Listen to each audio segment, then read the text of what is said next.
इसमें हमें एक बात तो ये ध्यान रखनी है कि यह किस प्रकार की जलवायु की मृदा है। तो यह शुष्क जलवायु समूह की मृदा है। शुष्क जलवायु समूह की मृदा।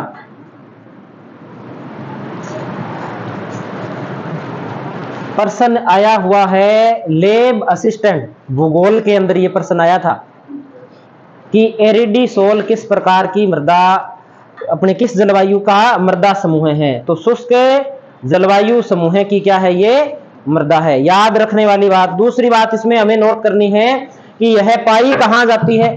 तो हम लिखेंगे विस्तार, चूरू, सीकर, झुंझुनू, डीडवाना, कुचामन, डीडवाना, कुचामन, नागौर,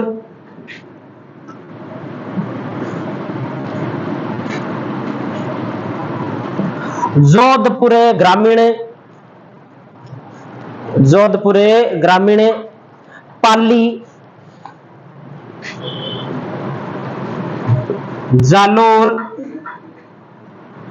और सांसूर, इन जिलों में ये मिट्टी पाई जाती है।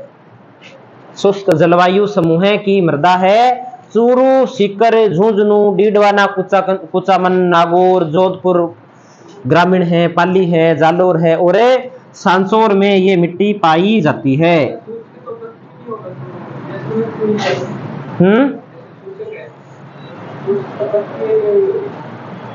होती है, लेकिन जो प्रमुख जिले हैं वो कौन से हैं, जो हमने लिखे हैं यही जिले हैं। ठीक है, आप प्रश्न देखोगे आप पुराने, तो जो उत्तर माना जाता है वो इन्हीं जिलों में माना जाता है कि चूरू, सीकर, झुंझुनू, डीडवाना जिलों में कौन से प्रकार की वैज्ञानिक मृदा का प्रकार पाया जाता है। तो उत्तर क्या होता है, एरिडोसोल।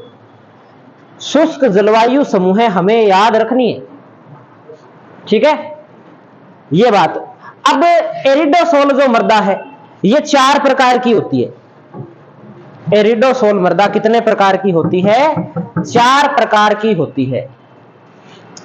तो लिखेंगे एरिडोसोल मृदा के प्रकार, एरिडोसोल मृदा के प्रकार।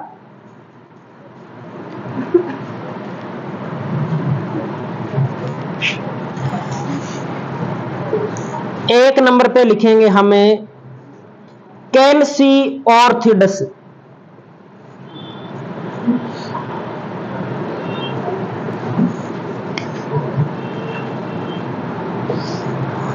दो नंबर पे हम लिखेंगे, ऊपर लिख देते हैं, कोई बात नहीं, इधर लिख देते हैं अपनी, कैल्सिओर्थीडस। हिंदी नहीं है, यही हिंदी है। इसको इंग्लिश में लिख सकते हैं, इसी को हिंदी में लिख सकते हैं, लिखना यही पड़ेगा। हाँ नहीं नहीं, बिल्कुल सही बात है, ये हिंदी में ही लिखा है मैंने, इंग्लिश मेरे को ही नहीं आती इसलिए मैं हिंदी में लिख रहा हूं। ठीक है, नहीं तो आती तो अपने इंग्लिश में भी लिख लेते। इंग्लिश वाले हालात सारों के मेरे जैसे ही है, तो हम इधर लिख लेते हैं, क्योंकि वैज्ञानिक वर्गीकरण है ना, वैज्ञानिक वर्गीकरण में नाम ऐसे ही होते हैं। हाँ, वैज्ञानिक नाम है ये।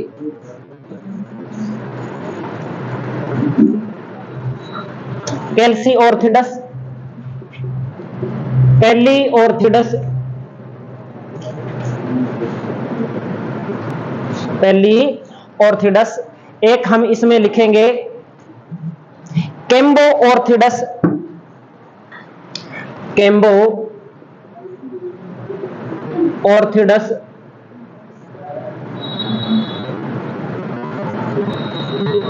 और 4 नंबर लिखेंगे सेलोर्थीडस,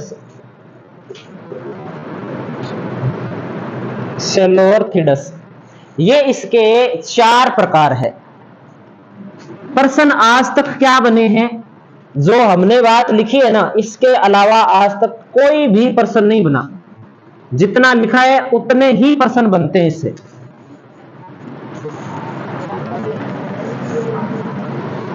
देख लेते हैं किस प्रकार के प्रश्न बने। तो हमारे से या तो पूछा जाएगा कि एरिडोसोल्स किस प्रकार की, किस जलवायु समूह की मृदा का प्रकार है, तो हम कहेंगे शुष्क। कहां पाई जाती है, तो हम कहेंगे अरावली के पास पास जो जिले पाए जाते हैं ना पश्चिम में, चूरू, सीकर, झुंझुनू, डीडवाना, कुचामन, नीम का थाना, नागौर, सॉरी नीम का थाना नहीं आएगा इसमें, नागौर, जोधपुर ग्रामीण, उसके बाद में जैसे जालोर है, सांचौर है, इन जिलों के अंदर ये प्रमुख रूप से पाई जाती है। प्रकार कितने हैं? 4 प्रकार है। अलग है 4 प्रकार, किसी भी जलवायु वर्गीकरण के अंदर ये 4 प्रकार नहीं मिलेंगे। गौर से सिर्फ देखना है इनको, गौर से देख लो, रट्टा लगाने की आवश्यकता नहीं है। ये प्रश्न आ चुका है कि पेली ऑर्थिडस है, केम्बो ऑर्थिडस है, कौन सी मृदा के प्रकार हैं, तो उत्तर क्या हो जाएगा? एरिडोसोल्स के प्रकार हैं। बस इतनी बात याद रखनी है। अगला वर्गीकरण लिखते हैं एंटीसोल। 2 नंबर पे जो मृदा है उसका नाम क्या है?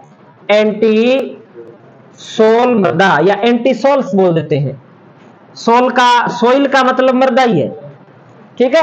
अब इसमें क्या याद रखना है, कौन से जलवायु समूह की मृदा है, तो हम कहेंगे शुष्क एवं अर्ध शुष्क जलवायु समूह की मृदा है।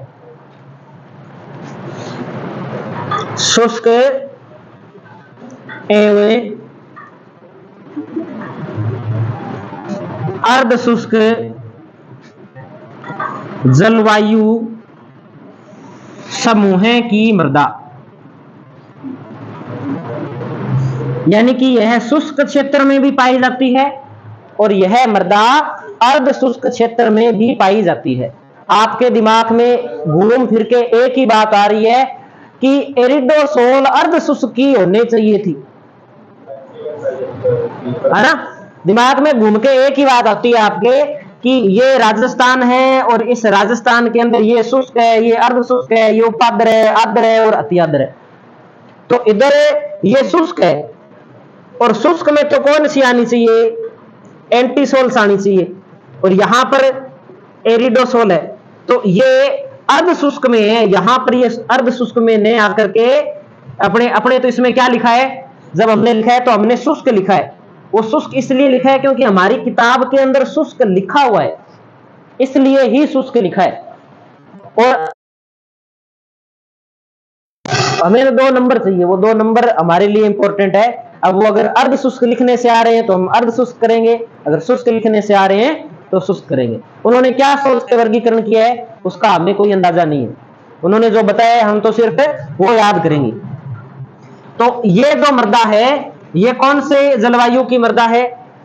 शुष्क एवं अर्ध शुष्क। ये प्रश्न भी लेब असिस्टेंट भूगोल में आया था और लोग इस बात में कंफ्यूज हो गए थे कि अर्ध शुष्क एवं शुष्क तो एरिडोसोल होगी और एंटीसोल है वो क्या होगी? एंटीसोल, जो एंटीसोल है वो ओनली शुष्क होगी, लेकिन ऐसा नहीं है। एंटीसोल तो क्या है? शुष्क एवं अर्ध शुष्क है, और एरिडोसोल है वो ओनली क्या है? शुष्क जलवायु समूह की मृदा है। अगली बात तो इसके बाद हम तो लिखेंगे रंग, हल्का पीला व भूरा, हल्का पीला व भूरा,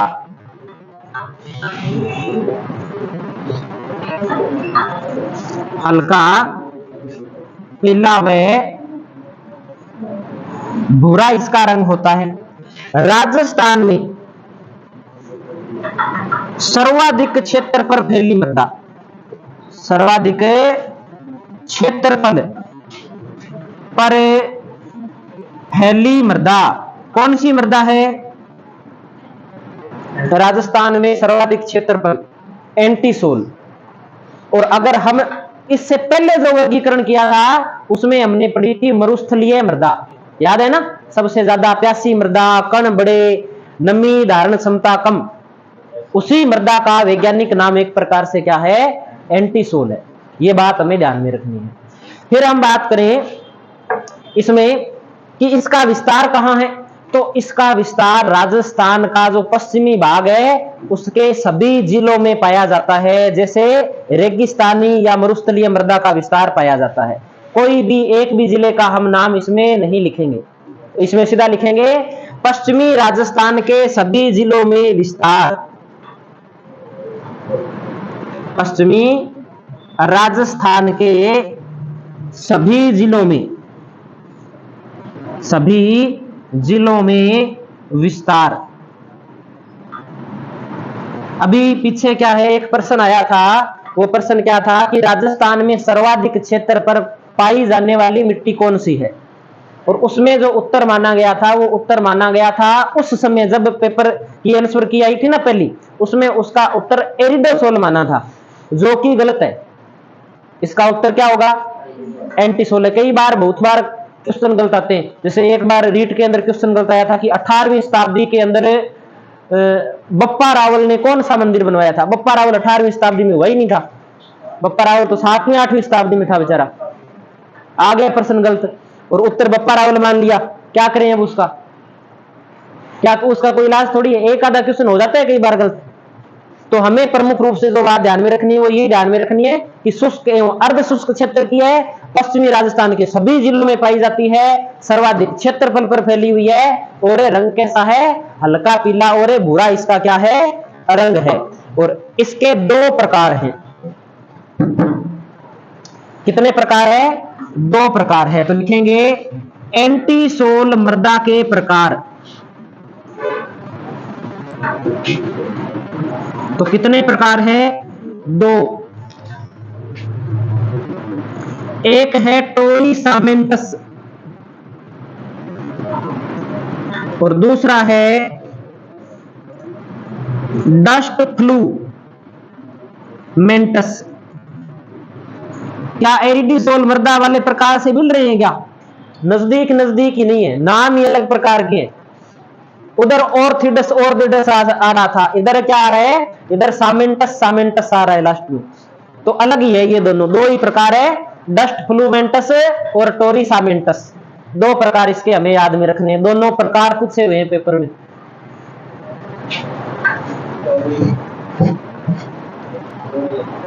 टोरीसामेंटस, ये वाला नोट कर लिया। अगला प्रकार पढ़ते हैं अपने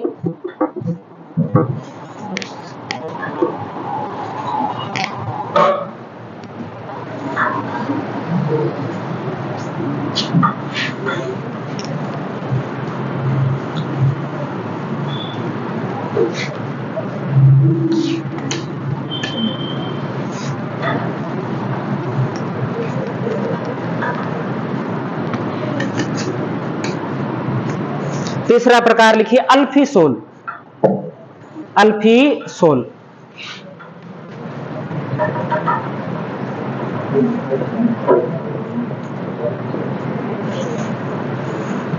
अल्फीसोल अल्फीसोल की जब हम बात करते हैं तो अल्फीसोल एक प्रकार की होती है जलोढ़ मृदा। राजस्थान के अंदर इसे क्या माना जाता है, हाँ जी, काली मिट्टी, काली मिट्टी वर्टिसोल। देखो इसमें विवाद क्या है, इसमें विवाद है कि राजस्थान के अंदर लगभग 90% जो किताब है उसमें इसे क्या माना गया है, अल्फीसोल माना गया है। पूर्वी मैदानी प्रदेश के अंदर जो मिट्टी है,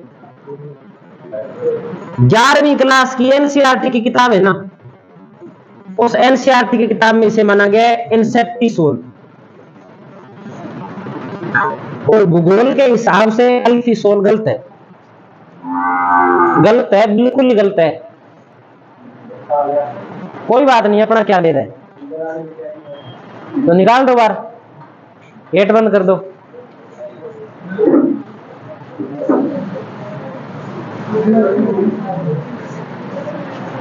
ठीक है, तो अपने आज तक जो भी प्रश्न आया है ना राजस्थान के अंदर उत्तर क्या माना है, अल्फीसोल ही उत्तर माना है। अब राजस्थान में अल्फीसोल मान रहे तो हम राजस्थान में रहते हैं, हम अल्फीसोल ही करके आएंगे। अगर भारत के भूगोल में प्रश्न आए कि जलोढ़ मृदा कौन सी होती है तो इंसेप्टिसोल होती है, ध्यान रखना। राजस्थान वाले गलती पढ़ते हैं आधी चीजें और अपने गलती पढ़ रहे हैं क्योंकि अपने को 2 नंबर चाहिए। तो हम क्या नोट करेंगे? अल्फिसोल ही नोट करेंगे, इंसेप्टिसोल नहीं नोट करेंगे, क्योंकि आज तक जितने भी प्रश्न आए हैं उत्तर माना ही अल्फिसोल है।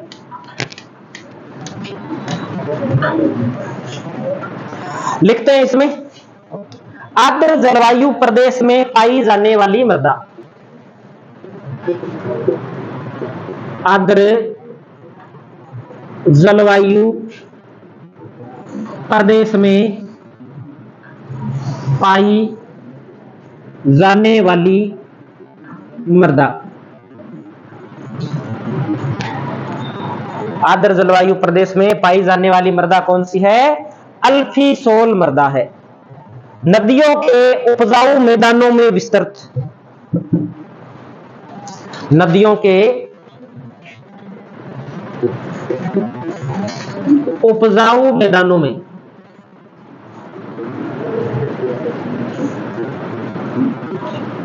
विस्तृत, राजस्थान में नदियों के द्वारा बनाए गए उपजाऊ मैदान कौन सा है? पूर्वी मैदानी प्रदेश में पाई जाने वाली मृदा, पाई जाने वाली मृदा, पूर्वी मैदानी प्रदेश में पाई जाने वाली मृदा कौन सी मृदा है? तो अल्फिसोल मृदा है। अब लिखें कि विस्तार कहां कहां है। तो विस्तार तो जहां जलोढ़ मृदा पाई जाती है वहां सारे इसका विस्तार है। पीछे लिख के आए थे हम, जलोढ़ मृदा पड़ी थी ना पहली मृदा, कितने जिले पड़े थे उसमें? लगभग पड़े थे उसमें, हम लगे थे खेरथल, तिजारा, कोटपुतली, बहरोड, अलवर, डींग, भरतपुर, धौलपुर, करौली, सवाई माधोपुर, दौसा, गंगापुर सिटी, कोटा का कुछ भाग, ये सारे हैं भीलवाड़ा के आसपास का क्षेत्र, ये सारे के सारे इसमें क्या होते हैं? शामिल होते हैं। जहां जलोढ़ मृदा पाई जाती है वहीं कौन सी मृदा पाई जाती है? अल्फिसोल मृदा पाई जाती है। अगर लिखना चाहते हो तो मैं जिलों के नाम लिखवा देता हूं, याद कर लो। तो नहीं लिखवाएं या लिखवाएं, आपके ऊपर है, लिख लो, फिर लिखो।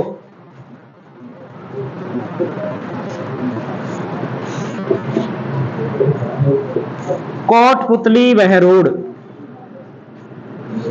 खेरथल, तिजारा,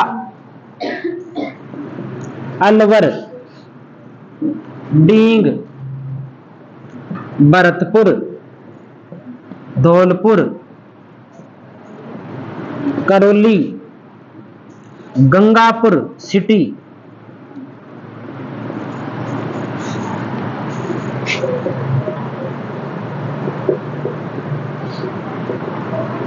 सवाई माधोपुर,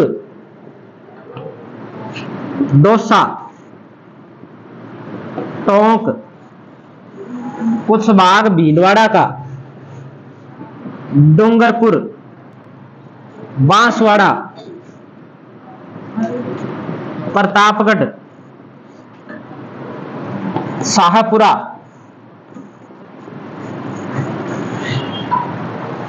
शाहपुरा, चित्तौड़गढ़, राजसमंद, चित्तौड़गढ़ नहीं लिखा, राजसमंद, उदयपुर,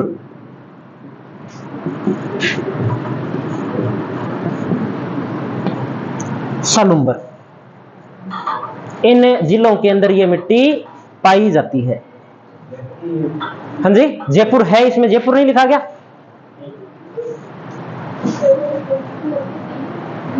जयपुर नहीं लिखा, जयपुर ग्रामीण लिखेंगे इसमें। जयपुर का तो क्या लिखना है? जयपुर में कौन सी कृषि होती है? जयपुर ग्रामीण लिख देंगे।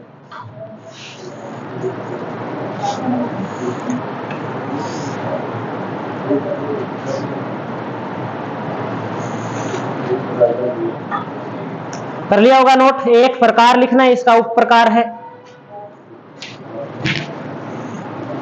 प्रकार लिखिए इसका।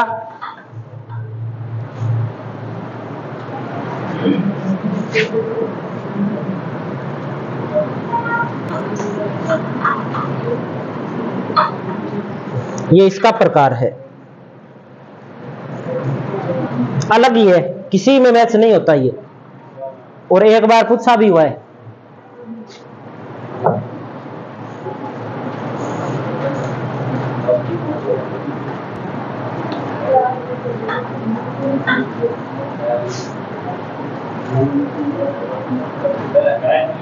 हाँ, है के ऊपर मात्रा है, आधा पै है, फिर ल है, ले में मात्रा है, फिर ताल है, फिर फस है।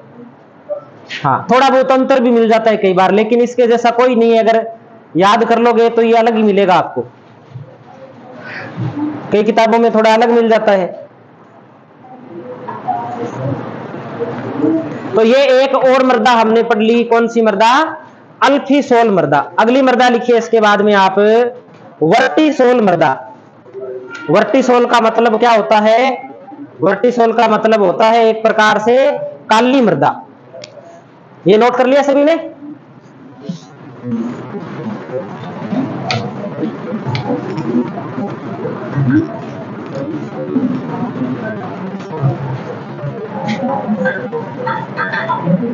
वर्टिसोल या वर्टिसोल ब्रैकेट में हम लिख सकते हैं कि जो काली मृदा होती है उसे भी लगभग गुण मिलते हैं, उसे बोलते हैं वर्टिसोल। काली मृदा वाले गुण इसमें पाए जाते हैं।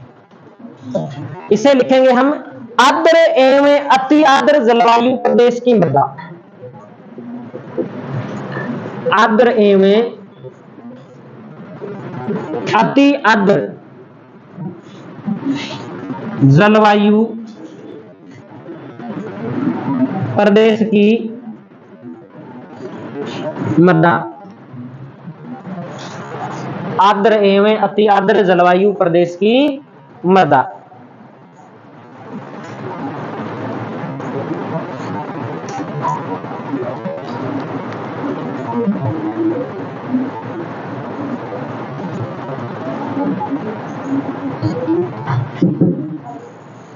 विस्तार काली मृदा का कहां है? हाड़ौती क्षेत्र में। तो हाड़ौती प्रदेश में इसका विस्तार है। जिले अगर पूछे जाएं तो क्या बताओगे? जिले 4 जिले तो प्रमुख रूप से बता सकते हैं, कोटा, बूंदी, बारां और झालावाड़। क्ले की मात्रा इसमें ज्यादा पाई जाती है, इस मृदा में। तो एक बात लिख सकते हैं, क्ले की प्रधानता। क्ले एक मिट्टी ही है, मिट्टी का ये एक प्रकार है जिसमें बहुत बारीक कण होते हैं, बिल्कुल बारीक कण, हाथ में लेने पर महसूस नहीं किए जा सकते, ऐसे कण होते हैं, उन्हें क्ले बोलते हैं। हाँ, क्ले की प्रधानता होती है, छोटे छोटे कण होते हैं इसमें। और यही तो विशेषता है कि कण छोटे हैं, अपने काली मृदा के पास पास में रहते हैं, और पास पास में रहने के कारण क्या है, जो जल धारण क्षमता है वो क्या इसकी ज्यादा है। प्रकार इसके 2 है, तो लिखेंगे 2 प्रकार, अलग ही प्रकार है, किसी में मैच नहीं होते। वर्टिसोल मृदा के प्रकार।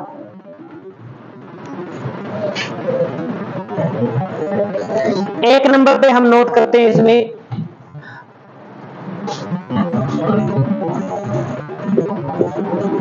क्रोम स्ट्रटस, और दूसरा हम नोट करते हैं इसमें टेल्लू।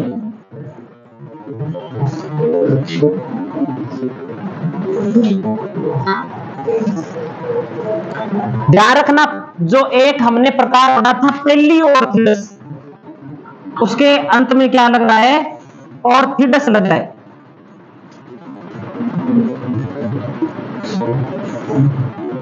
ये कौन सा प्रकार था, किसका प्रकार था? एरिडोसोल मृदा का प्रकार था। ये अलग है, थोड़ा सा शुरुआत में मैच जरूर हो रहा है, लेकिन बाकी जो विशेषता या जो है नाम वो इसमें मैच नहीं होता है।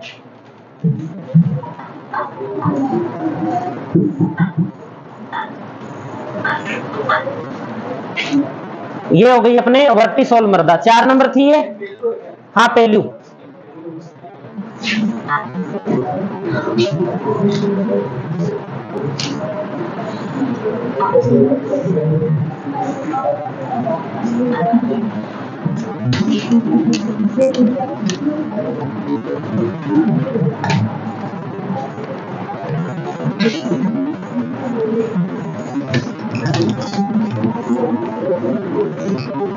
अगली मृदा लिखिए आप,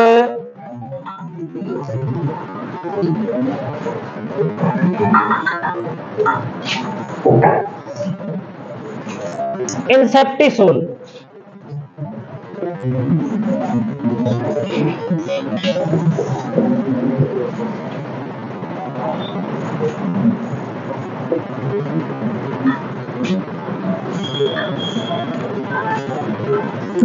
इंसेप्टिसोल, इंसेप्टिसोल की हम बात कर लेते हैं। इसे बताया गया है उप आर्द्र जलवायु की मृदा। उप आर्द्र जलवायु की मृदा। उप आर्द्र जलवायु की मृदा।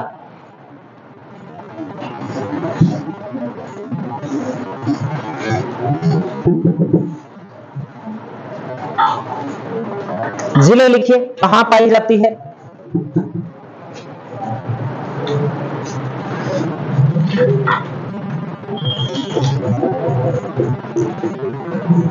सिरोही, पाली, राजसमंद, उदयपुर,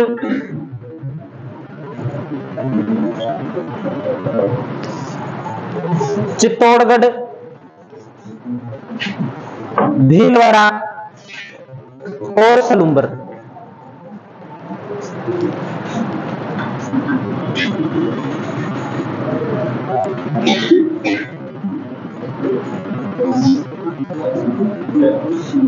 अब आपके दिमाग में एक ही बात चल रही है कि सर भीलवाड़ा, उदयपुर, डूंगरपुर, बांसवाड़ा, अल्फिसोल में बता दिया आपने। बता दिए तो बता दिए, कोई बात नहीं, प्रश्न आएगा तब पहचान लेंगे। और पहचानना कैसे है वो पता है कि पड़ोसी नहीं लगे ना, उसे उठा के अलग निकाल दो कि तू इसका साथी नहीं हो सकता। धौलपुर में कहां पाई जाएगी फिर ये? वैसे तो देखें ना, धौलपुर में पाई तो जाती है ये, लेकिन जब एनसीईआरटी के अकॉर्डिंग चले ना, अपने भारत की जो मृदा है उसके अकॉर्डिंग चले, तो जो मृदा है वो इंसेप्टिसोल ही है। लेकिन राजस्थान के अंदर जो लिखा हुआ है मैं तो उसी के अकॉर्डिंग बता रहा हूं आपको। मुझे पता है कि ये गलत है, लेकिन क्या करें, अपने प्रश्न इससे आते हैं, प्रश्न ऐसे ही पूछे जाते हैं, करें क्या। आप कभी जब भी आपको टाइम हो ना, एक किताब कोई भी भारत के भूगोल की किताब उठा लेना, एक कोई भी राजस्थान भूगोल की किताब उठा लेना, बाद में दोनों के अंदर जलोढ़ मृदा देखना। एक में जलोढ़ मृदा का वैज्ञानिक नाम मिलेगा इंसेप्टिसोल और राजस्थान वाली में मिलेगा अल्फिसोल। और जब भूगोल की किताब पढ़ते हैं ना, भूगोल के अंदर एक टॉपिक होता है जैसे मृदा, उस मृदा में पढ़ते हैं तो वो भारत की अनुसार जो वर्गीकरण दिया गया उसी को सही बताता है, इस राजस्थान वाले को सही बताता ही नहीं। लेकिन हम उसको पढ़ लें, फिर प्रश्न राजस्थान के हिसाब से है, फिर हमारा तो गलत होना ही है, सीधी सी बात है। भी जब राजस्थान में कुछ मानना ही और गया तो फिर वही मानना ही पड़ेगा अपने को, तो वही मान रहे हैं अपने, प्रश्न ही करना है अपने को सही। प्रकार इसमें और लिख लेते हैं अपने इंसेप्टिसोल मृदा में। प्रकार लिखिए इसके,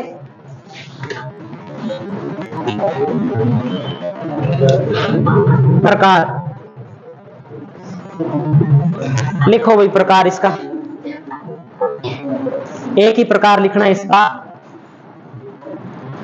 ओस्टोक्रेप्टस। ओस्टोक्रेप्टस इसका एक प्रकार है या उप प्रकार है, हम ऐसे कह सकते हैं।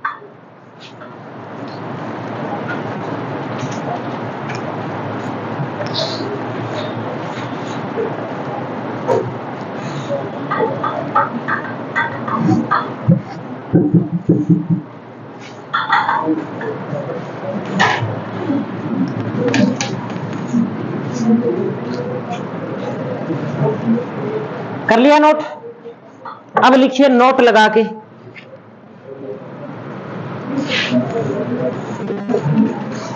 एक तो लिखना है राजस्थान में पश्चिम से पूर्व की ओर, राजस्थान में पश्चिम से पूर्व की ओर बढ़ने पर या जाने पर मृदा की उर्वरता बढ़ती जाती है, बढ़ती जाती है। किस ओर से किस ओर जाने पर बढ़ती है? पश्चिम से पूर्व की ओर जाने पर बढ़ती है। घटती किस ओर है? पूर्व से पश्चिम की ओर आएंगे तो मृदा की जो उर्वरता है वो क्या है? वो घट जाएगी। ये बात हमें ध्यान में रखनी है। ये बात 3-4 चीजों पे लागू होती है। किस किस चीज पे लागू होती है ये तो हम देखें कि एक तो ये बात लागू हो जाती है जनसंख्या घनत्व पर। इधर जनसंख्या घनत्व कम है, इधर जनसंख्या घनत्व क्या है? ज्यादा है। इधर जनसंख्या कम है, इधर जनसंख्या ज्यादा है। यहां उर्वर क्षमता मिट्टी की कम है और यहां क्या है? उर्वर क्षमता ज्यादा है। लेकिन एक काम उल्टा है, इधर झीलों का आकार छोटा है लेकिन इधर से इधर आने पर झीलों का आकार बड़ा है। एक ये इसके विपरीत बात है। वर्षा वाली भी बात सही है कि इधर वर्षा ज्यादा होती है, इधर आने पर वर्षा क्या होती है? कम होती है। ये बात भी सही है। ये कुछ बातें हैं। इधर गर्मी ज्यादा है, इधर से इधर जाने पर गर्मी कम है। ये बात भी सही है और इन बातों से प्रश्न आता है। ये जो 4-5 बात हमने अभी देखी है ना, इन बातों से प्रश्न आता है पेपर में। दूसरा नोट लगा के हम लिखते हैं कि सामान्यतः राजस्थान की मृदा में, अगर हमने सामान्यतः लिख दिया इसका मतलब है कोई एक आधे में अगर कोई विशेषता ये है तो उसको हम नहीं मानेंगे। सामान्यतः राजस्थान की मृदा में, राजस्थान की मृदा में नाइट्रोजन व फास्फोरस की कमी पाई जाती है। ये बात हमें ध्यान में रखनी है। जब हमें कोई ऐसी लाइन मिलेगी तब हमारा दिमाग इधर उधर दौड़ेगा, कहेगा कि फास्फोरस तो रेत में फास्फोरस है, कम थोड़ी है, बहुत है, इतने बड़े क्षेत्र पे फैली है। अरे एक मिट्टी में ज्यादा है, बाकियों में कम है। नाइट्रोजन कोई एक आधी मिट्टी में ज्यादा है, बाकी सारियों में कम है, तभी तो यूरिया का इतना उपयोग होता है। तो ये दो बातें हमें याद रखनी है। जब प्रश्न क्या है, किताब से नहीं आता ना, दिमाग से प्रश्न आता है, ऊपर से पूछता है सीधा, तब प्रश्न इसी प्रकार से बनता है, वो फिर किसी किताब में नहीं मिलता। ये दो बातें हमें ध्यान में रखनी है। अब अपने ये वर्गीकरण भी कंप्लीट हो जाता है। हम अब अगला वर्गीकरण पढ़ते हैं मृदा का। 4 नंबर वर्गीकरण है अपना। कितने नंबर है? 6 नंबर वर्गीकरण है। एक वो पढ़ा था स्थायी और स्थानांतरित मिट्टी वाला, फिर दूसरा वो पढ़ लिया 10 प्रकार, तीसरा ये पढ़ लिया 5 प्रकार, चौथा ही तो पढ़ रहे हैं। एक वो आप उसकी बात कर रहे हो, उसको अगर मान ले तो 5 प्रकार हो गए, क्षारीय, अम्लीय, और उसको माने तो वो तो कोई अकेला कोई राजस्थान में नहीं है, सभी जगह है वो।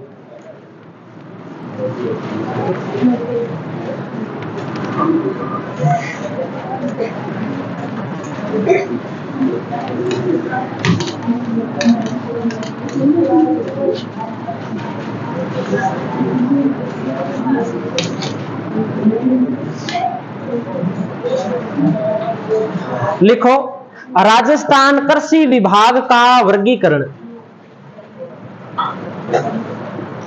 राजस्थान कृषि विभाग का वर्गीकरण प्रश्न इससे भी खूब आते हैं। कितने प्रकार बताए हैं? 14 प्रकार बताए हैं। बात कर लेते हैं। साइरोजेक्स एक मृदा का प्रकार क्या है? साइरोजेक्स। कहां पाई जाती है? गंगानगर में, और गंगानगर के साथ में हनुमानगढ़ में। अरे गंगानगर और हनुमानगढ़ दोनों ऑप्शन में आ जाए तो हमारी जो वरीयता रहेगी वो पहली गंगानगर की रहेगी। ध्यान में रखनी है ये बात, ठीक है। दूसरी मृदा लिखते हैं हमें, कौन सी मृदा है? रेवेरिना। ये भी प्रमुख रूप से कहां पाई जाती है? गंगानगर में पाई जाती है। हनुमानगढ़ अगर गंगानगर न हो तो करेंगे। और एक बात और बता दूं कि ये जो वर्गीकरण है ना, इस वर्गीकरण में हम कोई भी नया जिला नहीं लिख सकते, क्योंकि कृषि विभाग ने नए जिलों के अनुसार वर्गीकरण जारी नहीं किया है, ठीक है। तो हम पुराने जिलों के अकॉर्डिंग ही पढ़ेंगे इसको। जब कृषि विभाग नए आंकड़े जारी करेगा तभी नए जिलों को हम शामिल करेंगे, तुक्के से हम कुछ नहीं लिखेंगे। तीसरा प्रकार लिखिए, मरुस्थलीय मृदा। मरुस्थलीय मृदा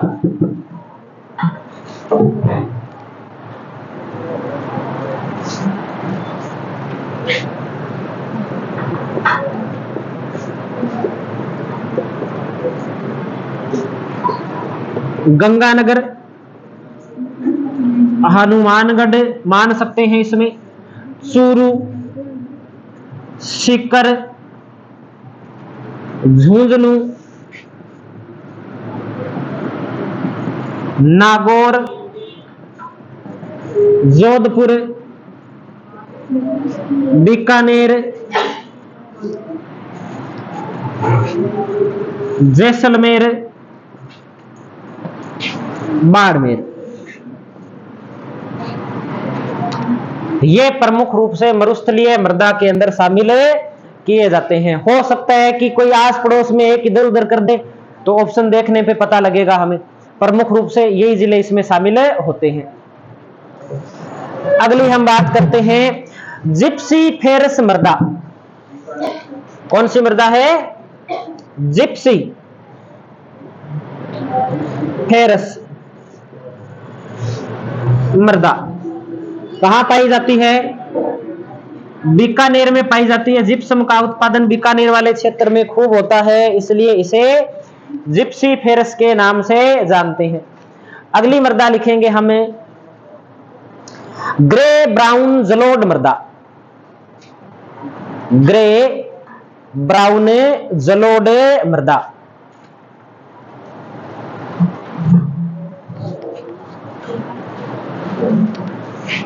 ग्रे माने क्या होता है? भूरा या धूसर क्या होता है?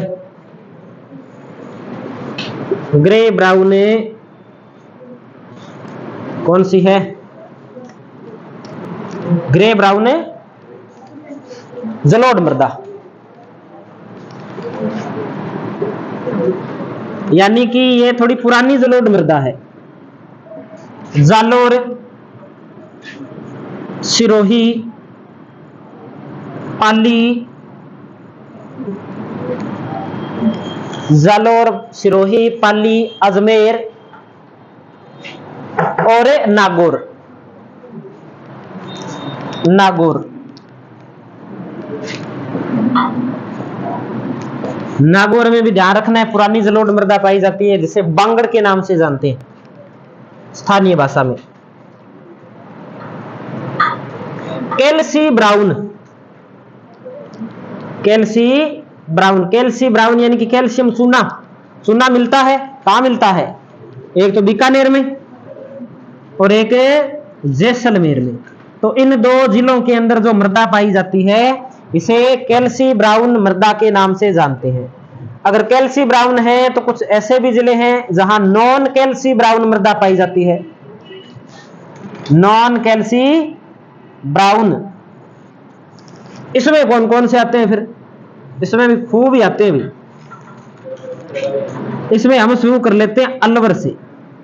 पहले अलवर आता है, अलवर के बाद में पहले जयपुर आता था, जयपुर के बाद में सीकर आता था, सीकर के बाद में झुंझुनू आता था, झुंझुनू के बाद में नागौर आता था, नागौर के बाद में पहले अजमेर आता था, और अजमेर के बाद में जोधपुर आता था। इन जिलों में कौन सी मिट्टी पाई जाती थी? इन जिलों के अंदर नॉन कैल्सी ब्राउन मिट्टी पाई जाती थी, नॉन कैल्सी ब्राउन।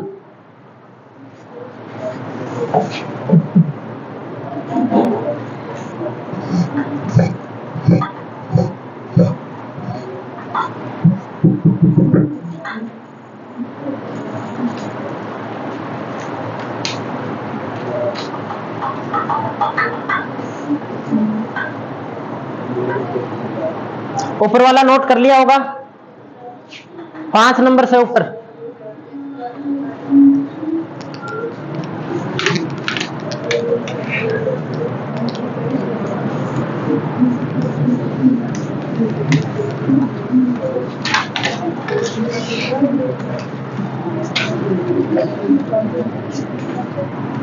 आज ही मिट्टी का टेस्ट है और आज ही पता चल रहा है कि मिट्टी के इतने प्रकार है ना। और इन्हीं में से प्रश्न आने, एक भी प्रश्न इधर उधर नहीं होगा, सारे इसी में से आएंगे। लिखिए नवीन जलोढ़ मिट्टी 8 नंबर पे।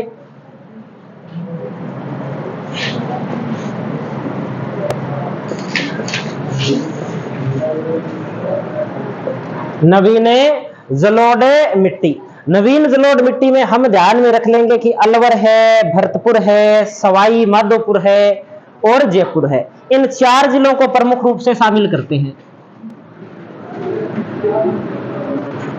अलवर, भरतपुर, जयपुर और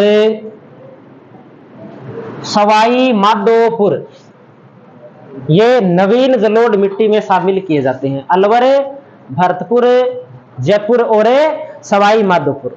पीली भूरी मृदा, क्या हो गया? पीली भूरी मृदा, पीली भूरी मृदा।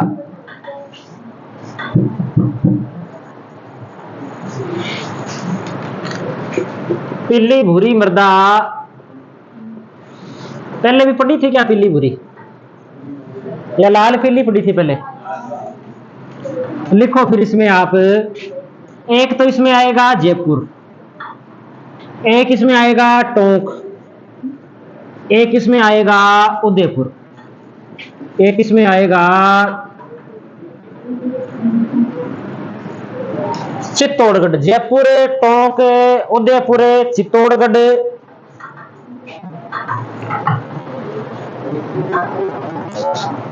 एक लिखिए आप भीलवाड़ा,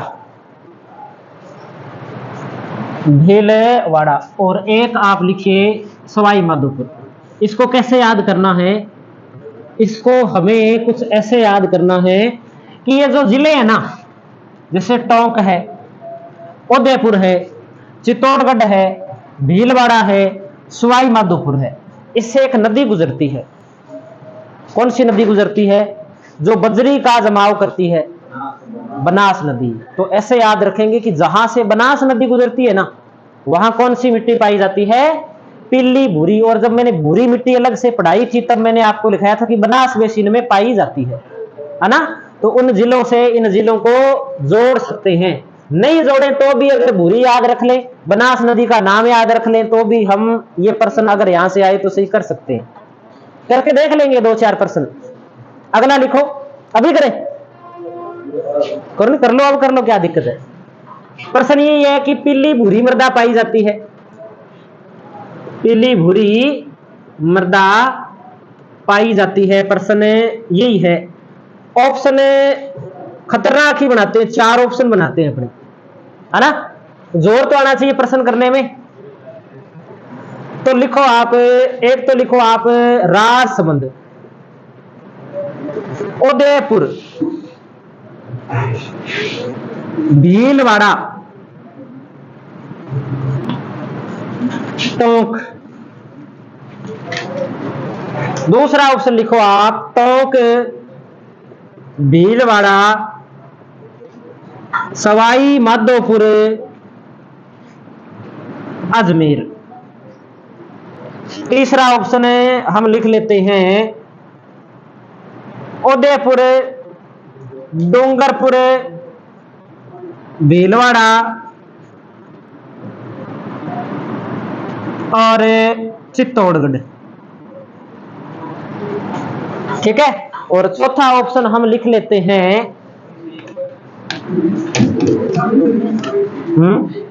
वही सही होगा। देखो फिर आज देखते हैं आपकी भविष्यवाणी सही होती है क्या। उदयपुर, अजमेर,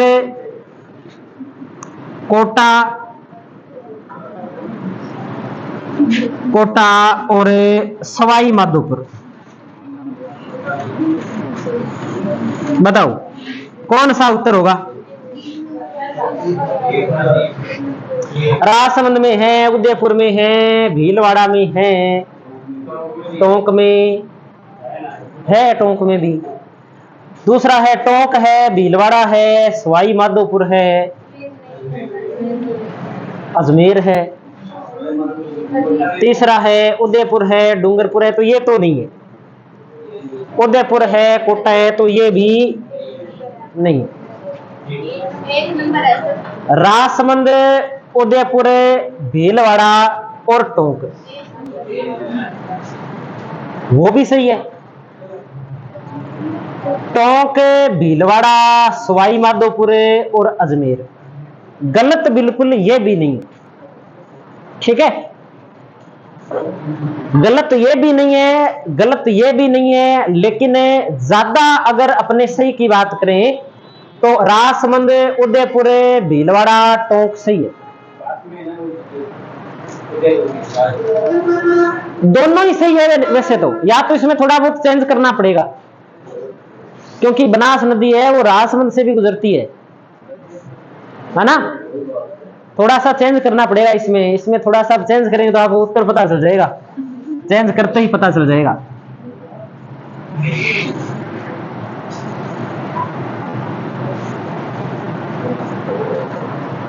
इसमें क्या लिखे आपको उत्तर तो पता चल ही गया। अब अलवर लिखे तो बिल्कुल ही पता चल जाएगा, गंगानगर तो लिखे पता चल जाएगा, आपको पता चल गया कि उत्तर क्या है, लिखने का कोई मतलब नहीं है। हाँ करौली लिख देंगे तो उत्तर कौन सा सही हो जाएगा, ये वाला उत्तर सही हो जाएगा, है ना, ये वाला उत्तर सही हो जाएगा। फिर तो प्रश्न आपको बता दिया ना, प्रश्न बस याद के फर्क नहीं पड़ेगा, बात यह है कि आप छांट कितना सकते हो। छंटेंगे तब जब जिले याद हैं और कहां कहां कौन सा जिला है। ऐसे नहीं है कि ये 50 जिले ये मैंने याद कर रखे, मैप में भरने आते हैं क्या, हाँ बस तो सही होगा उत्तर, नहीं तो उत्तर सही नहीं होगा, इतने रट्टे लगा लेना भले।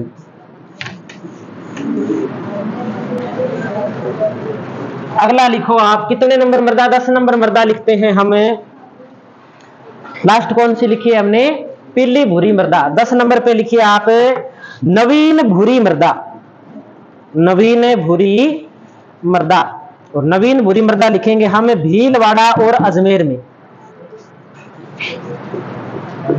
नवीन भूरी मृदा, दो ही जिले, एक तो कौन सा भीलवाड़ा और दूसरा कौन सा अजमेर। दो वाले तो हम याद कर ही सकते हैं, इसमें तो कोई दिक्कत ही नहीं है। दिक्कत तो बड़े वाले हैं ना, उनमें समस्या होती है। अगली लिखेंगे लाल लोम मृदा, लाल लोम मृदा, डूंगरपुर और बांसवाड़ा, लाल लोम मृदा। और लाल लोम वैसे भी हम पढ़ के आए हैं,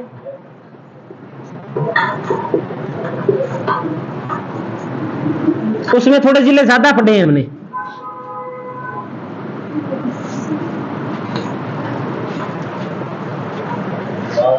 लाल लोम मृदा। अगला प्रकार लिखेंगे हमें काली गहरी मध्यम मृदा, काली गहरी मध्यम मृदा।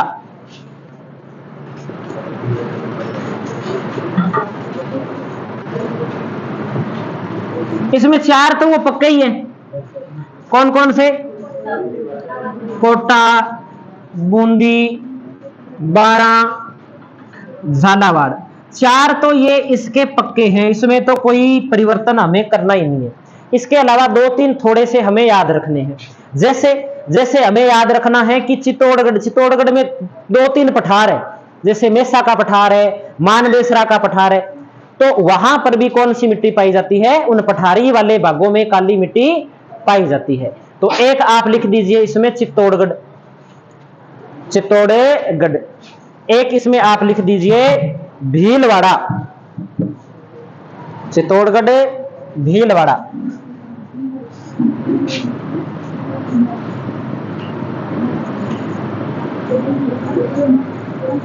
बस ये हम भीलवाड़ा के अंदर भी कुछ क्षेत्र है वो पठारी क्षेत्र है। 13 नंबर पे लिखिए आप पर्वतीय मृदा, उदयपुर और कोटा। उस पर्वतीय मृदा की ओर नहीं जाएंगे अगर इससे पूछेगा तो।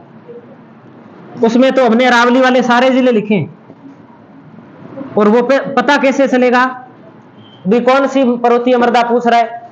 तो ऑप्शन देखने से पता चलेगा। कैसे पता चलेगा? ऑप्शन देखने से। अगर इस पर्वतीय मृदा से प्रश्न आएगा ना, तब वो ऑप्शन कैसे देगा कि पर्वतीय मृदा पाई जाती है। ऑप्शन होगा उदयपुर, राजसमंद, डूंगरपुर, जयपुर। अलग अलग ऑप्शन देगा, ए, बी, सी और डी। तब हम फटाक से करेंगे कि उदयपुर है, क्योंकि कितनी है? 2 ही पूछ रहे हैं। अगर वो ऐसे दे रहा है, लंबे लंबे ऑप्शन आ रहे हैं, 4-4, 5-5 जिले दे रहा है कि अलवर है, भरतपुर है, धौलपुर है, जयपुर है, या दे रहा है कि सिरोही है, राजसमंद है, अजमेर है, जयपुर ग्रामीण है, तब हम जो अरावली की सीध में जो जिले आएंगे ना, वो जिले करेंगे अगर वैसे प्रश्न आएगा तो। और अगर एक पूछेगा तो हम इन 2 जिलों में से एक उठाएंगे, या तो उदयपुर होगा या क्या होगा? कोटा होगा। इस प्रकार से। और 14 नंबर पे लिखिए आप मरुस्थलीय एवं बालू का स्तूप युक्त मृदा, मरुस्थलीय एवं बालू का स्तूप युक्त मृदा।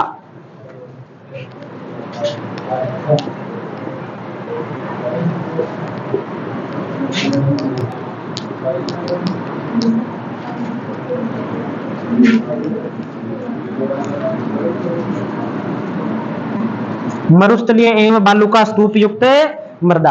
अब देखो मरुस्थल तो सारे आधे राजस्थान में, अरावली से पश्चिम में, लेकिन क्या सारे में बड़े बड़े धोरे पाए जाते हैं? क्या सारे में धोरे नहीं पाए जाते। धोरे वाले जिले है ना, वो अलग ही है। जैसे जैसलमेर, बाड़मेर, जोधपुर, बीकानेर, इनमें धोरे ज्यादा पाए जाते हैं। तो ये कौन सा प्रकार हो गया? ये प्रकार हो गया अपने धोरों वाला प्रकार हो गया, वह मरुस्थलीय मृदा जिसमें धोरे पाए जाते हैं, ये प्रकार है। इसी के साथ में ये वर्गीकरण वाला काम तो हो गया अपने कंप्लीट। अब 4-5 और बातें हैं वो लिखनी है। जैसे कि सेम क्यों आती है, मिट्टी का कटाव क्यों होता है। कुछ बातें ऐसी है जो सिर्फ समझानी है, लिखानी नहीं है। कुछ एक बातें हैं जो लिखानी भी है। तो अगली हेडिंग लगाइए आप, राजस्थान में मृदा की समस्या। राजस्थान में मृदा की समस्या, क्या समस्याएं हो सकती है राजस्थान में मृदा की? आते जाते हो, रोज आप देखते हो, रास्ते में कोई समस्या नजर आती है आपको? क्या क्या समस्या नजर आती है? क्या है? सोरा भी समस्या है, बिल्कुल सही है। सेम रास्ते में कहां आती है सेम भाई? बड़ोपल में तो आती है, वो भी बात सही है। घरों में सेम आती है, वो तो नाली की वजह से आती है, पास में कोई है समस्या तो है। कृषि की तो है समस्या मृदा की, सेम की समस्या। और अवनलिका अपर्दन की समस्या,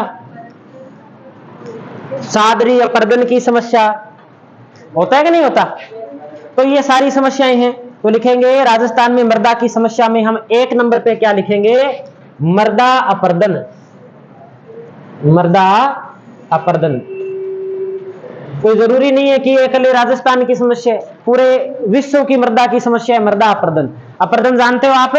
मिट्टी का कटाव होना क्या कहलाता है? मृदा अपर्दन कहलाता है। तो लिखेंगे मिट्टी का कटाव होना। मिट्टी का कटाव होना मृदा अपर्दन कहलाता है। क्या नाम है इसके? उपनाम पूछे जाते हैं कई बार कि मिट्टी की रेंगती हुई मृत्यु किसे कहते हैं, कृषि का क्षय किसे कहते हैं, या कई बार प्रश्न आ जाता है कि कृषि का पहला शत्रु किसे कहते हैं। तो किसे कहते हैं? अपर्दन को कहते हैं, मृदा अपर्दन को कहते हैं। तो नोट करेंगे उपनाम।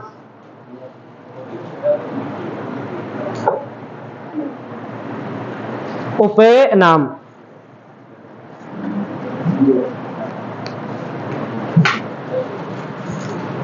मृदा अपर्दन के उपनाम क्या क्या है?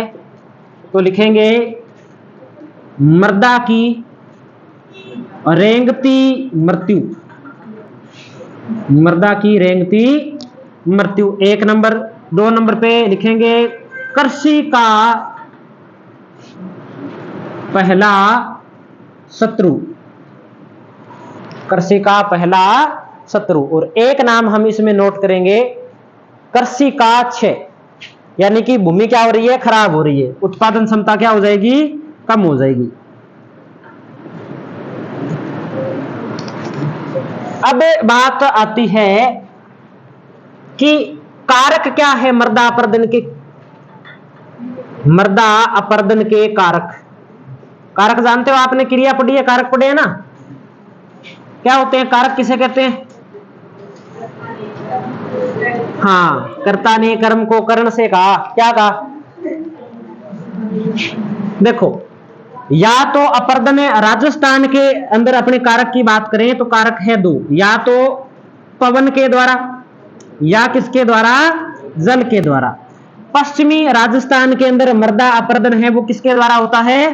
पवन के द्वारा। और पूर्वी राजस्थान के अंदर जो मृदा अपर्दन होता है वो किसके द्वारा होता है? जल के द्वारा। जैसे चंबल नदी के द्वारा। अपने जब आंधियां चलती है तो दोहरे के दोहरे ही आगे बढ़ जाते हैं, है ना? तो ये बात हमें ध्यान में रखनी है कि पवन से तो पश्चिमी राजस्थान में और जल से पूर्वी राजस्थान में होता है। जल अपर्दन से सर्वाधिक प्रभावित क्षेत्र कौन सा है? जल अपर्दन से, जल अपर्दन से सर्वाधिक जो प्रभावित होता है, सर्वाधिक प्रभावित वो होता है हाड़ौती का पठार। हाँ, चंबल नदी के द्वारा हाड़ौती का पठार होता है। कौन सी नदी के द्वारा होता है? चंबल नदी द्वारा होता है। ये बात ध्यान में रख लेंगे।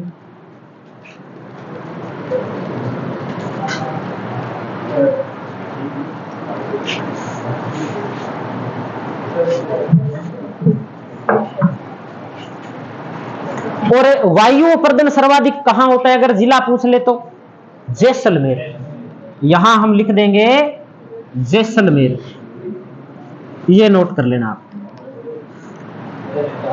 जैसलमेर। जैसलमेर में पवन अपर्दन ज्यादा क्यों होता है?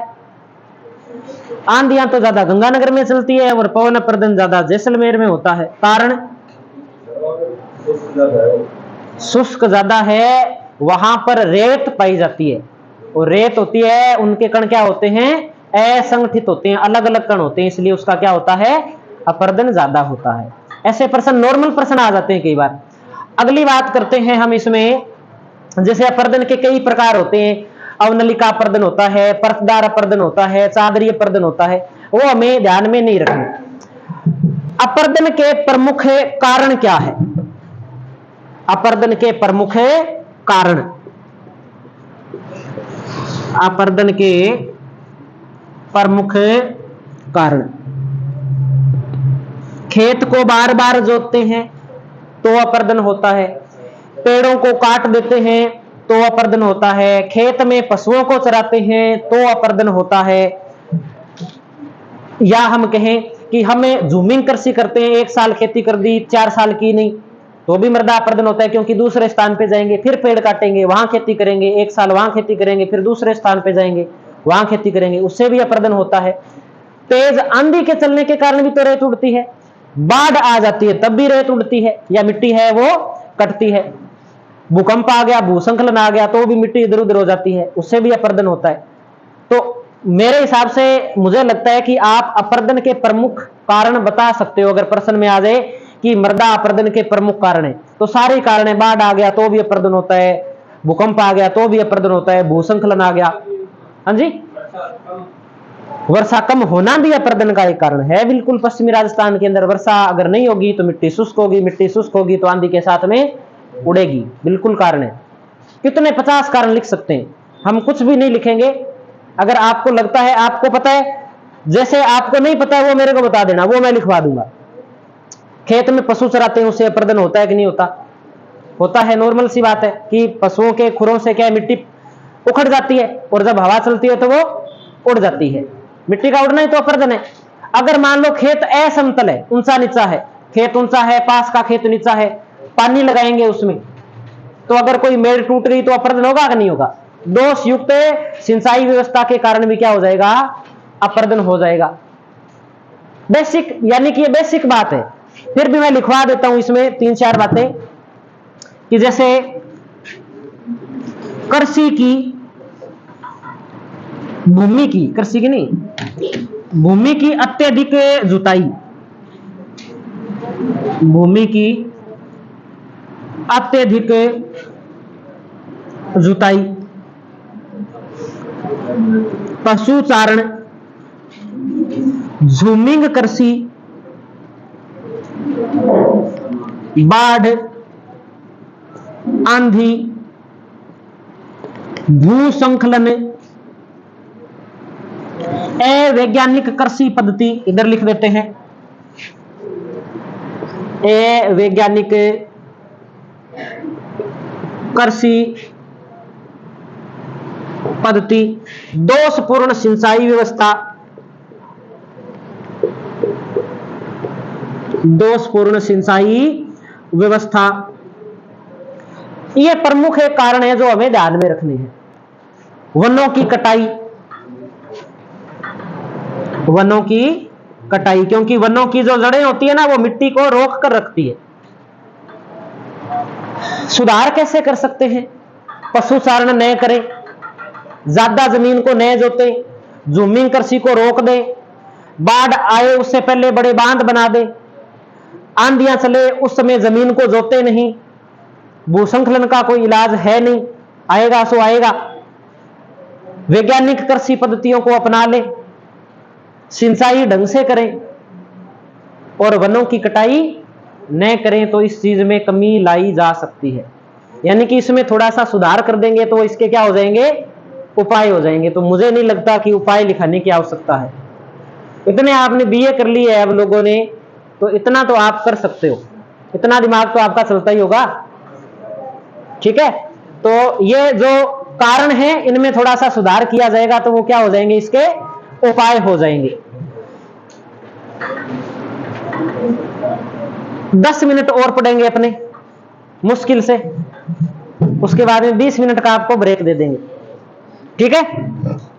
लिखो आप 2 नंबर, ये तो सारी बातें पढ़ी है ना, ये मृदा की एक समस्या में पढ़ी है, मृदा अपर्दन, सारे के सारे जो प्रोग्राम है ये सारा मृदा अपर्दन का ही है, मिट्टी का कटाव होना, है ना? अब लिखेंगे मृदा अवकर्षण, मृदा अवकर्षण,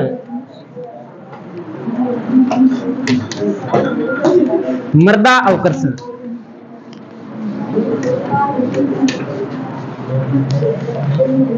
थक गए क्या? ऐसे थकने से पार नहीं पड़ेगी, बस 10 मिनट की बात है। अब लिखो मृदा अवकर्षण, 2 नंबर पे मृदा की समस्या है मृदा अवकर्षण। ये क्या होता है? देखो अपर्दन में तो मिट्टी का क्या होता है, कटाव होता है, मिट्टी उड़ती है। अवकर्षण में मिट्टी उड़ती नहीं है। इसमें सिर्फ इतना ही ध्यान में रखना है कि इससे अवकर्षण का मतलब है कि जैसे मिट्टी की उर्वरक क्षमता होती है ना, वो कमजोर हो जाती है, या तो उसके रासायनिक संरचना में परिवर्तन आ जाता है, या उसके अंदर जो छोटे छोटे जीव जंतु पाए जाते हैं उनकी क्या हो जाती है, मृत्यु हो जाती है। तो सीधा सा हम लिखेंगे कि मृदा की भौतिक, जैविक व रासायनिक क्षमता में, मृदा की भौतिक, जैविक तथा रासायनिक संरचना में परिवर्तन आना, परिवर्तन आना, नकारात्मक परिवर्तन आएगा, उसे हम क्या बोलेंगे, मृदा अवकर्षण बोलेंगे। क्या सुधार किया जा सकता है अगर भूमि का उपजाऊपन है वो कमजोर हो रहा है? तो हम कहेंगे कि हम इसमें हरी खाद डाल सकते हैं। उपाय क्या है इसका, हरी खाद, या हम कह सकते हैं गोबर की खाद का उपयोग कर सकते हैं, गोबर की खाद का उपयोग करके इस समस्या का हम समाधान कर सकते हैं। यह होती है मृदा अवकर्षण। फिर हम जैसे हमने पढ़ा था, इसमें मृदा में अगर क्षारीयता बढ़ जाए, एक क्षारीयता की समस्या रहती है। क्षारीयता का मतलब है पीएच का मान 7 से अधिक हो जाना, पीएच का मान 7 से अधिक होना। जितना ज्यादा अधिक होगा उतना ज्यादा क्षारीयता मृदा के अंदर बढ़ती जाएगी। क्या इलाज किया जा सकता है? तो हम इसमें जिप्सम का उपयोग कर सकते हैं, ढेंचे का उपयोग कर सकते हैं, ग्वार की फसल हम इसमें बो सकते हैं। उपाय तो हम लिखेंगे जिप्सम का प्रयोग,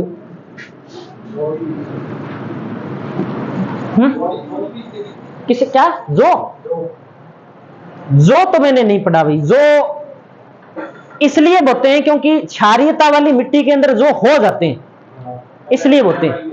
हाँ, क्योंकि जो है ना वो क्षारीयता को ग्रहण करता है, इसलिए जिप्सम का प्रयोग करते हैं।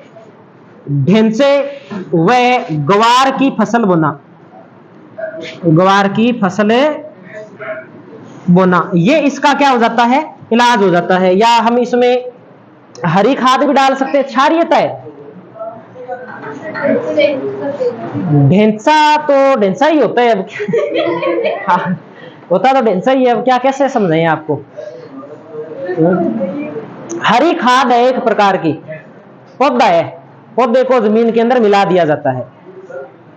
अपने इधर सुरतगढ़ साइड में ये डालते हैं, जमीन के अंदर पौधा होता है, उस पौधे के अंदर रोटावेटर लगा देते हैं, तो वो जमीन के अंदर क्या हो जाता है, मिक्स हो जाता है। उसमें अम्लीय प्रकृति का होता है ना। अपने क्या बोलते हैं, ढडेरन बोलते हैं क्या, एक ढडेरन होता है, वो भी ढेंचे के रूप में ही प्रयोग करते हैं अपने।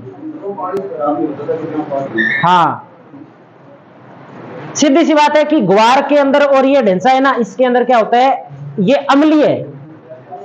नॉर्मल सी बात है कि अगर खारे के अंदर मीठा मिलाएंगे तो वो नॉर्मल हो जाएगा। वही बात है कि क्षारीय है, उसमें पीएच का मान ज्यादा है, इसके पीएच का मान कम है, इसको उसमें डाल देंगे तो उसके पीएच का मान क्या हो जाएगा, कम हो जाएगा।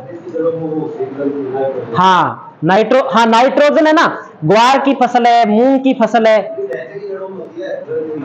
ग्रंथियां भी होती है। और ये जो जैसे ग्वार है, जो दलहन फसलें, वो नाइट्रोजन देती है जमीन को, तो उसलिए भी क्या होती है, ये उपयोगी होती है। अगली समस्या अपने 4 नंबर पे नोट कीजिए। इसमें 4 नंबर पे आप नोट कर दीजिए सेम। सेम भी तो एक मृदा की समस्या है। भूमि का नमी युक्त या आर्द्र होना, यानी कि कई बार तो क्या जमीन के ऊपर आ जाता है पानी, है ना, पानी ऊपर पड़ा रहता है, दलदल सी बन जाती है, तो उसे क्या बोलते हैं, अपने सेम बोलते हैं।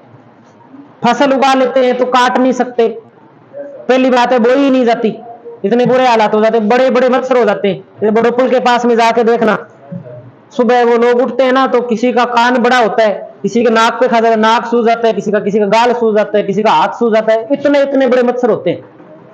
दांत उन लोगों के पीले होते हैं क्योंकि पानी कैसा हो गया, वैसा खराब हो गया। जैसे करौली साइड के अंदर भी क्या है, पानी के अंदर पता नहीं लवण की मात्रा ज्यादा है, वहां के लोगों के भी दांत है वो पीले हो जाते हैं, है ना। तो ये हाँ फ्लोराइड की मात्रा भी है कुछ वहां, तो ये कुछ कारण है। अब देखो इसमें हम लिख देते हैं थोड़ी सी बात कि इसका विस्तार कहां पाया जाता है, या हम एक लिख देते हैं कि दलदली होना, भूमि का क्या होना, दलदली होना, दलदल बन जाता है। सर्वाधिक विस्तार कहां पाया जाता है सेम का, तो दो ही जिले हैं, एक तो है हनुमानगढ़, पहले नंबर पे आता है हनुमानगढ़, और दूसरा आता है गंगानगर। गंगानगर का ये इधर, हाँ इंदिरा गांधी नहर के आसपास वाला जो क्षेत्र है ना, जहां इंदिरा गांधी नहर और नाली एक दूसरे को, ये गग्गर नदी एक दूसरे को काटती है, वहां पे ये समस्या रहती है। तो ये क्षेत्र है इसके अंदर। और इसका उपाय क्या है, इसका उपाय है एक योजना चलाई गई थी, इंडो डच योजना। बिल्कुल सफेदे के पेड़ लगाए गए थे, योजना है इंडो डच योजना। किसके पेड़ लगाए इस योजना के तहत, सफेदे के पेड़ लगाए। सफेदा मूलतः कहां का पेड़ है, ऑस्ट्रेलिया का, ऑस्ट्रेलियाई मूल का पेड़ है सफेदा। सबसे बिल्कुल सबसे ज्यादा अवशोषण करता है, इसे किसान का दुश्मन भी कहा जाता है, कृषि का दुश्मन है ये सफेदा, है ना। जहां सफेदा उग गया ना, ऐसे मान लो कि उस बिघे के अंदर, आधे बिघे के अंदर फसल नहीं होती, इतना खराब करता है। और जो समझदार किसान होता है वो अपने खेत के, पड़ोसी के खेत में सफेदा नहीं होने देता। हाँ ये रोड के आसपास इधर खड़े हैं तो कहां होती है फसल, कमजोर ही रहती है। वृक्ष एक खेजड़ी का ही हो सकता है खेत में कामयाब, बाकी कोई वृक्ष खेत में कामयाब नहीं है।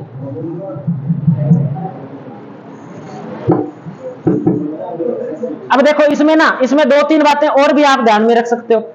अपने इंदिरा गांधी नहर का रूपगढ़ शाखा का पुनः निर्माण हो रहा है ना, रीलाइनिंग हो रही है, वो इसीलिए हो रही है क्योंकि नहर का पानी नीचे जाता है तो वो अब नहीं जाएगा।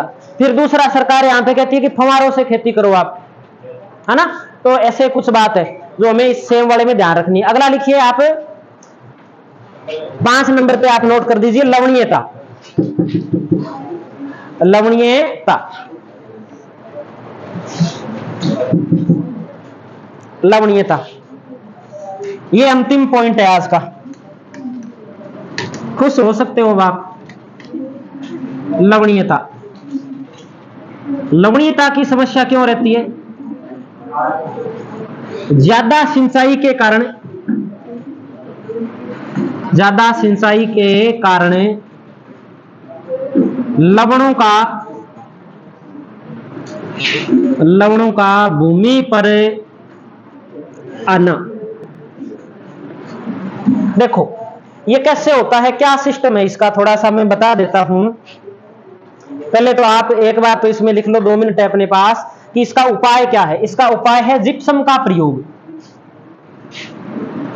उपाय क्या है, जिप्सम का प्रयोग। और ये ज्यादातर क्षेत्रों के अंदर समस्या जिप्सम के कारण ही है, चूना या जिप्सम के कारण। देख लो इसको, ये भूमि है और इस भूमि वाले क्षेत्र में कहीं कहीं क्या पाई जाती है, जिप्सम पाई जाती है। इसे जिप्सम की पेटी है, जमाव है। अब मान लो ये बडोपल वाला क्षेत्र ही मान लो आप, यहां से एक तो इंदिरा गांधी नहर गुजर रही है, एक यहां से क्या गुजर रही है, वो अपने गग्गर नदी गुजर रही है। तो इससे जल का जो रिसाव होता है ना, वो जल रिस के कहां जाता है, भूमि के अंदर जाता है, भूमि के अंदर जाता है। नीचे किसका जमाव है, जिप्सम। जिप्सम इस पानी को यहां से नीचे नहीं जाने देती। अब पानी नीचे नहीं जाएगा तो पानी यहां इकट्ठा होगा, जब पानी यहां पर इकट्ठा होगा तो वो पानी कहां आएगा, पुणे डिग्गी भरेगी तो पानी ऊपर ही आएगा। तो जब ये पानी धीरे धीरे इकट्ठा होता होता इस प्रकार से यहां तक पहुंचेगा तो इस क्षेत्र के अंदर जितने भी नमक के कण थे ना, वो इस जल के साथ में घुल जाएंगे। और ये कैसिका क्रिया कहलाती है। इस क्रिया के माध्यम से क्या है, जो लवण के कण है भूमि के अंदर, वो कहां आकर के जमा हो जाते हैं, यहां ऊपर आकर के जमा हो जाते हैं, इस क्षेत्र में जमा होते हैं। इस क्षेत्र में जमा हो जाते हैं तो ये भूमि क्या हो जाती है, लवणीय हो जाती है एक प्रकार से। और लवणीय होगी तो इसका मतलब है कि इसमें अब फसल जल्दी से नहीं हो पाएगी। जैसे उसर है, रेह है, कल्लर है, चापेन है, कुछ हम नाम भी उपयोग में लेते हैं। ये लवणीय मृदा के ही क्या है, नाम है। जो कहां पाई जाती है, हम पढ़ के आए हैं कि गंगानगर है, हनुमानगढ़ है, बीकानेर है, जैसलमेर है, नागौर है, जोधपुर ग्रामीण है, इन जिलों में पाए जाते हैं। तो इसके उपनाम आप नोट कर सकते हो, ओसर, रेह,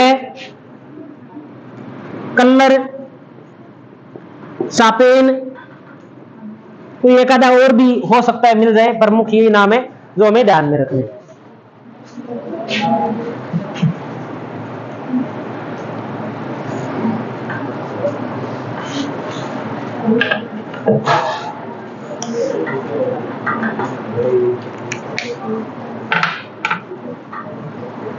तो ये अपना टॉपिक हो गया कंप्लीट।